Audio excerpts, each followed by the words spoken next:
Good morning, I'm Eliza Petry with your Ag in an Instant. Believe it or not, I was an agriculture education major in college, so I am going back to my roots, and class is in session this morning. Every week I do a grain market report, and I always say that the market is in bad shape, but now let's take a look at why. For starters, the closing price of September corn last Friday was $3.83 3/4. Now, the price of corn determines the profit farmers make on their crop. The lower the price, the less money they make per bushel. To put that into perspective of how low the price of corn is currently, let's take a look at the history of corn prices. Back in 1974, the highest corn price reached $3.95 per bushel. So in the height of that year, farmers were making 12 cents more off of corn than they are currently. And as you can imagine, it costs a lot less to farm back in the 70s compared to now.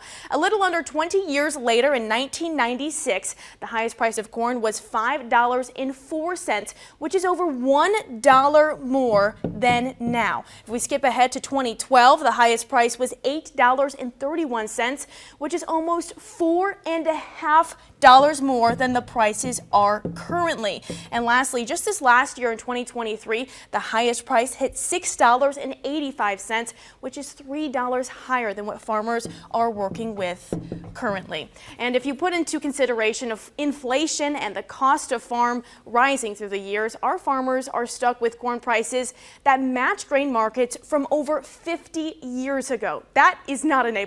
So keep these farmers in your thoughts as they gear up for harvest. But enough about grain. Let's chat quick about an animal that eats grain: chickens.